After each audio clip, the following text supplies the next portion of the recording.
Parang ako si Sister Daldal. Ulo, Sister Madaldal? Sister Madaldal? Makulit siya.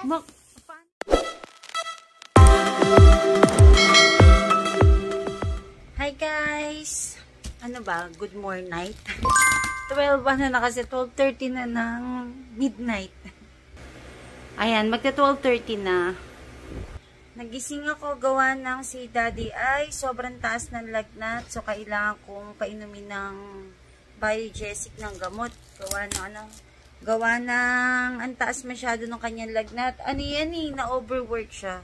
Tingin ko talaga ano siya eh, nag-overfatigue. Kasi sunod-sunod na trabaho, puyat, sunod-sunod siyang puyat. Umaga hanggang gabi, nagtatrabaho. Ayun, bumigay ka, nung Saturday, umalis pa siya, nag-work pa siya. Sunday, pumunta siya sa garahe, inayos niya dun yung mga stocks niya, yung mga gamit niya, inarrange niya, inorganize niya. All the arondoy is eating all the sugars. Ang dal-dalawa talaga. Parang ako Sister Daldal. Ulo, Sister Madaldal?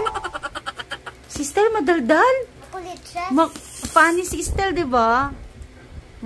Gwapo si Estel. Gwapo, no? Tsaka ano siya, no? Galing kumanta. Oo. Very good singer siya, diba? Favorite niyo man na strawberries. Oh, favorite ni Estel yung mga strawberries, no? Gusto ni Ken. Ni Ken. Grapes. Chicken? Grapes daw. Ang galit. Sige, mag-unbox tayo ng ano. Mag-unbox na tayo ng... SB19 na. Ay, isisend ko to kay SB19? O sige, ano masasabi mo kay SB19? Manawagan ka nga. Yung food nila, yung favorite vegetables nila, Sister, gusto ng strawberry. Si Ken? Chicken. Dal-dal.